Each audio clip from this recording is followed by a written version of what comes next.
सभी लोग किसान पर चर्चा करते हैं, सभी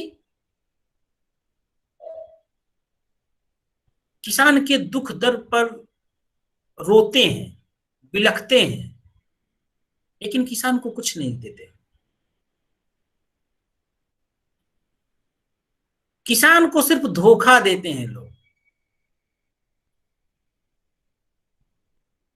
इसीलिए रामधारी सिंह दिनकर की पंक्ति के साथ मैंने इस कविता को पढ़ने की शुरुआत की थी।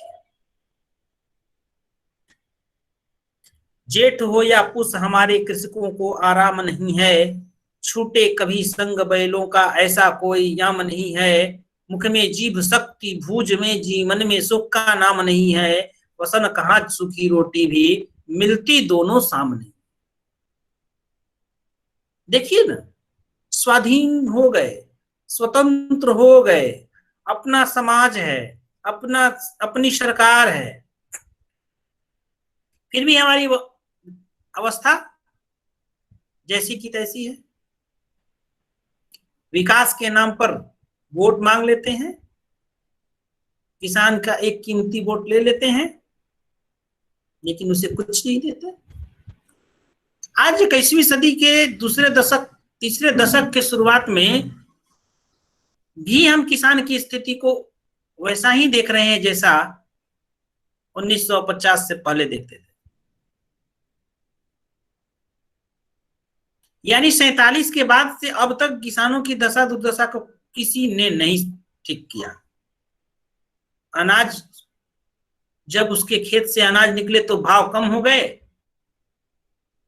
और बाजार में आकर के फिर देखिए उसकी कीमत कितनी ऊंचाई पर छू लेती है।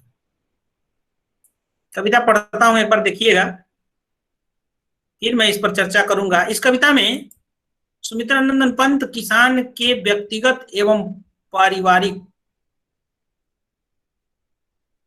दोनों समस्याओं को सामने रखा है। देखिएगा, ध्यान से सुनिएगा। अंधकार की गुहा सरीखी, अंधकार की गुहा सरीखी, उन आंखों से डरता है मन, भरा दूर तक उनमें दारुण, दैन्य दुख का नीरव रोदन। वह स्वाधीन किसान रहा, अभिमान भरा आंखों में इसका, छोड़ उसे मझधार आज, संसार कगार सदृश्य वह खिसका। लहरा थे वे खेत दृगों में, हुआ बेदखल वह अब जिनसे, हंसती थी जिन उसके जीवन की, हरियाली जिनके तृण तृण से। आंखों में ही घूमा करता वह उसकी आंखों का तारा, कारकुनों की लाठी से जो गया जवानी में ही मारा। बिका दिया घर द्वार महाजन ने न ब्याज की कौड़ी छोड़ी, रह रहा आंखों में चुभती वह, कुर्क हुई बरधों की जोड़ी। उजरी उजरी उसके सिवा किसे कब पास दुहाने आने देती, आह आंखों में नाचा करती, उजड़ गई जो सुख की खेती। बिना दवा दर्पण की घरनी, बिना दवा दर्पण की घरनी, स्वर्ग चली आंखें आती भर, देख रेख के बिना दूध मुही, बिटिया 2 दिन बाद गई मर। घर में विधवा रही पतोहू, लक्ष्मी थी यद्यपि पति घातिन, पकड़ मंगाया कोतवाल ने, डूब कुएं में मरी एक दिन। खैर पैर की जूती जोरू, न सही एक दूसरी आती, पर जवान लड़के की सुध कर, सांप लौटते फटती छाती। पिछले सुख की स्मृति आंखों में, क्षण भर एक चमक है लाती, तुरत शून्य में गढ़ वह चितवन, तीखी नोक सदृश्य बन जाती। कैसी आंखें हैं इस किसान की, देख लीजिए, चित्र भी है पाठ्य पुस्तक में। इस आंख के चित्र को देख करके आप समझ सकते हैं कि किसान के आंखों में हमेशा यह दारुण व्यथा, दुख से भरा हुआ ही व्यथा रहता है। क्यों नहीं रहे? बेचारा किसान मर मर के अपनी हड्डी पसली एक करके खून से सींच करके खेत में अनाज पैदा करता है, और जब अनाज पैदा करके घर लाता है, खलिहान में लाता है, तो जो अनाज 100 रुपये में बिकना चाहिए वो अनाज वह 10 रुपये में बेच देता है। उसे कुछ नहीं मिलता। आज भी वही परिस्थिति है, वही स्थिति है समाज की। कल मैंने उदाहरण दिया था ना बच्चों, जब किसान के खेत में प्याज तैयार होकर के निकलता है तो बेचारा किसान 5 से 7 रुपये केजी बेच देता है, और आज हम जब बाजार में जाते हैं तो 50 रुपये किलो प्याज खरीदते हैं। यह 10 गुना मात्र 2-3 महीने में। प्याज की फसल हमारे यहाँ तैयार होती है मई जून के महीने में। अप्रैल के अंतिम मई और जून महीने में प्याज की फसल तैयार हो जाती है। बच्चों ध्यान से समझ लो कि मई और जून के महीने से और आज तक में कितना समय बीता। जुलाई, अगस्त, सितंबर, मात्र 3 महीने में 10 गुने भाव में मार्केट में प्याज बिक रहा है। किसान को क्या मिला है? 7 रुपये, 60 रुपये केजी। बेचारा किसान अपने खाने के लिए भी प्याज नहीं रखा था, वो आज किसान तड़प रहा है बाजार में जाकर कि जो प्याज मैंने 7-8 रुपये केजी बेच दिया, वह आज मैं 50 रुपये केजी कैसे खरीद कर खाऊंगा। देखिए कैसी व्यथा है किसानों की, और उसकी आंखों में किस तरह से गड़ता है यह सब।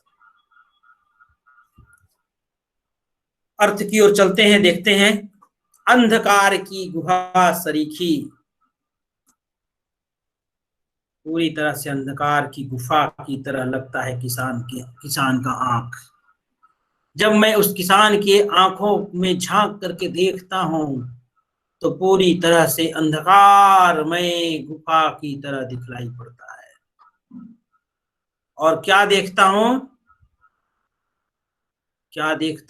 उसकी आंखों में निरंतर रोदन देखता हूं, रुलाई देखता हूं, दुख देखता हूं, कष्ट देखता हूं। उसके जीवन में आए हुए दुख को झांक करके जब देखता हूं तो किसान की आंखें अंधकारमय गुफा की तरह दिखलाई पड़ती है, जिसमें सिर्फ रोदन ही है, सिर्फ कष्ट ही कष्ट है। एक समय था वह स्वाधीन किसान रहा कि वह किसान स्वतंत्र था, अभिमान के साथ, गर्व के साथ उसकी आंखें हमेशा चमकती रहती थी। लेकिन आज वह स्वाधीन किसान का अभिमान तो आंख में दिखता ही नहीं, सब कुछ छूट गया उसका। वह इस दुख भरे संसार के एक किनारे चुपचाप खिसका हुआ अपने आप को पा रहा है, और आंख के सामने वह दृश्य देख रहा है, कष्ट का दृश्य, दुख का दृश्य। लेकिन जब स्वाधीन था, जब किसान के पास अपना सब कुछ था, तो वह किसान लहराते वे खेत दृगों में। आज वह जब दुख के समय के साथ अपनी आंखों में अपनी दारुण व्यथा को ले करके खड़ा है, तो अपने पीछे के समय को याद करके बड़ी दुखी होता है। उसकी आंखों के सामने उसके लहराते हुए खेत दिखाई दे रहे हैं, जिससे अब वह बेदखल हो चुका है। उस खेत को कोई छीन लिया है, उस खेत को कोई ले लिया है। जिस खेत की हरियाली से हंसती थी उसके जीवन की हरियाली जिनके दिन से, जिस खेत की हरियाली के एक एक तिनका से उस किसान का जीवन हरा भरा होता था, वह खेत आज उसके पास नहीं है। क्यों? क्योंकि किसान बेचारा कर्ज में डूब गया। कर्ज में डूब गया इसलिए डूब गया कि 5 रुपये प्याज बेचकर 50 रुपये खरीद लिया, कर्ज लेकर खरीदा। अब उसको जो कर्ज दिया, वह कर्ज देने वाला जो कारकुन था, यानी जो महाजन था, जो सेठ था, वह किसान के खेत को अपने कब्जे में ले लिया है। और यही नहीं, बड़ी दुख दिया है। क्या दिया है? आंखों में ही घूमा करता वह उसकी आंखों का तारा, कारकुनों की लाठी से जो गया जवानी ही ने मारा। उसकी आंखों में आज भी उस महाजन के आदमियों से लाठी की चोट से मारे गए उसका बेटा आज घूम रहा है। महाजन के लोगों ने क्या किया कि आंखों का तारा यानी प्यारा, बहुत प्यारा होना, मुहावरे है। इस मुहावरा का अर्थ होता है बहुत प्यारा होना, यानी बहुत प्यारा वही होता है जो संतान होता है। आंख के सामने आज भी उस किसान का घूम रहा है कि उसके संतान को, उसके बेटे को महाजन के लोगों ने आकर के लाठी से पीट पीट करके मार दिया, क्योंकि किसान का वह बेटा विरोध किया था, यह कहा था कि तुम मेरे खेत पर कब्जा मत करो, मैं तुम्हारा एक एक पैसे चुका दूंगा। लेकिन उन लोगों ने एक भी बात नहीं सुनी और उसने किसान के बेटे को लाठी से पीट पीट करके मार दिया। आज भी उस किसान की आंखों में उसका दुख देखते बनता है, इसलिए उसकी आंखों में रोदन है, दुख है, क्योंकि जवानी के समय में ही किसान के बेटे को मार दिया गया। यही नहीं बच्चों, बिका दिया घर द्वार महाजन ने न ब्याज की कौड़ी छोड़ी। सब घर बिक गया। जो महाजन ने कर्ज दिया था, एक एक ब्याज का एक एक पैसे, एक एक कौड़ी पैसे चुका लिया, खेत ले लिया। खेत ही नहीं लिया, और देखो क्या क्या ले लिया, घर ले लिया।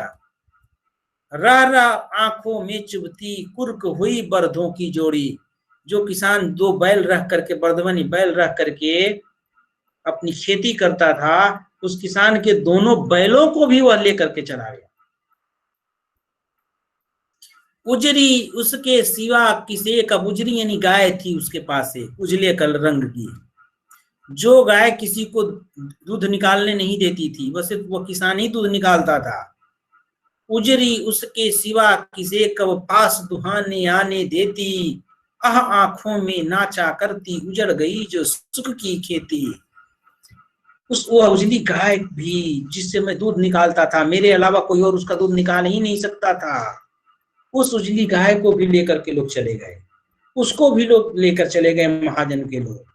यानी इतना कष्ट दिया, खेत ले लिया, घर ले लिया, बैलों को भी लेकर चला गया, गाय भी लेकर चला गया, बेटे को भी मार डाला। इससे बड़ा दुख किसान को और क्या हो सकता है? उससे बड़ा दुख देखो, कवि लिखते हैं, जब सब कुछ समाप्त हो गया तो पत्नी बीमार पड़ गई, बिना दवा दर्पण की घरनी। मेरी पत्नी भी बिना दवाई के मर गई। स्वर्ग चली आंखें आती भर, वह भी स्वर्ग चली गई, वह भी छोड़कर मुझे चली गई। इतना कष्ट होता है। पत्नी चली गई, पत्नी मर गई, और यही नहीं, देख रेख के बिना दूध मुही, बिटिया 2 दिन बाद गई मर। माँ पत्नी मर गई, छोटी सी नन्ही सी एक लड़की थी, छोटी सी बच्ची, वह बिना दूध पिए हुए माँ के बेचारी, वो भी 2 दिन के बाद, माँ के मरने के 2 दिन के बाद या बिटिया भी मर गई। बाप रे बाप, इतना दुख का पहाड़ शायद किसी पर जब टूट पड़े तो उसकी आंखों में दारुण व्यथा के अलावा और क्या रहेगा उसके जीवन में। यही नहीं बच्चों, आगे भी दुख का पहाड़ कितना टूटता है किसान के ऊपर, यह जरा देख लेना। जिस महाजन के आदमियों ने किसान के बेटे को लाठी से मारा, उसकी पत्नी के साथ क्या दशा हो रही है ये थोड़ा देख लो। घर में विधवा रही पतोहू, बेचारी एक पतोह थी घर में, सबको मर जाने के बाद, जो विधवा तो थी लेकिन वही घर का किसी तरह लक्ष्मी थी, भोजन पानी चलाती थी। घर में विधवा रही पतोहू, लक्ष्मी थी यद्यपि पति घातिनी। भले लोग उसको कहें कि अपने पति को मार दी, पति घातिन लोग कहते थे समाज के लोग, उसका मुझे कोई फर्क नहीं पड़ता, क्योंकि वहीं एक लक्ष्मी हमारे घर में बच गई थी। एक दिन क्या किया पुलिस ने, उसे पकड़ मंगवाया, कोतवाल ने डूब कुएं में मरी एक दिन। एक दिन पुलिस वालों ने उसे भी बुलाया, और जब पुलिस वालों के पास गई तो उधर से लौटी तो कुएं में डूब करके मर गई, वह भी घर नहीं लौटी। अब सोचो बच्चों, मैं इस पर प्रश्न करूंगा आप लोगों से, कैसी सामाजिक व्यवस्था है। खैर छोड़िए, पैर की जुत्ती, पैर का जूता टूटता है तो दूसरा जूता खरीद लेते हैं। जोरू न सही, एक पत्नी मरती है या एक पति मरता है तो दूसरी शादी हम लोग कर लेते हैं। एक जो खैर पैर की जुत्ती जोरू न सही, एक दूसरी आती। माने एक पैर का जूता टूट गया तो भाई चलो दूसरा जूता खरीद लेंगे। मान लीजिए पहली पत्नी किसी की मर गई, दूसरी शादी कर लिए। यदि किसी के पहला पति मर गया तो दूसरी शादी कर लिया, इस तरह से। लेकिन दूसरी आती पर जवान लड़के की सुध कर, सांप लौटते फटती छाती। लेकिन जब संतान पैदा करके यदि संतान को कोई सामने मार दे तो छाती पर सांप ही लौटता है, यह भी मुहावरा है। इससे बड़ा दुख और क्या होगा। ऐसा जब सोचता हूं, देखता हूं किसान कह रहा है तो उसकी छाती फटने लगती है। पिछले सुख की स्मृति आंखों में क्षण भर एक चमक है लाती। पहले सुख को जब याद करता है किसान तो थोड़ा सा चमक उसके चेहरे पर तो दिखाई पड़ता है, लेकिन यह थोड़ी सी चमक तुरंत समाप्त हो जाती है। तुरंत सुनने में गड़बड़ चितवन, तीखी नोक सदृश बन जाती। तुरंत सुनने में चला जाता है चितवन, पूरा मन मस्तिष्क चला जाता है और वह सारा सुख तीखा लगने लगता है, दुख से भरा हुआ लगने लगता है। ऐसा लगता है कि यह कैसी व्यवस्था है समाज की। हम किसानों के जीवन में सिर्फ दुख ही दुख है, इसके अलावा कुछ नहीं है। क्या सामाजिक व्यवस्था इसी तरह से बनी रहेगी कि आज भी किसान बेचारा अपना जीवन दुख से ही व्यतीत करेगा? उससे विकास के नाम पर ठग रहे हैं, उसके सारे दुख आज भी उसी तरह से हैं जैसे पहले थे। इस तरह से सुमित्रा नंदन पंत प्रगतिशील समाज में जो डेवलपमेंट की बातें करता है, जो डेवलप करके विकास विकास विकास विकास के नाम पर जनता को ठगता है, उस पर करारा तमाचा मारा है। आज भी वह परिस्थिति है बच्चों, तभी यह कविता हम पढ़ रहे हैं। यदि यह परिस्थिति नहीं होती तो शायद इस कविता को पढ़ने का कोई भी औचित्य नहीं होता। लेकिन समाज में आज भी हैं ऐसे किसान जो इतने बड़े दुख के साथ अपनी जिंदगी को जी रहे हैं। उनको दुख को समाप्त करना होगा, उनके दुख को समझना होगा।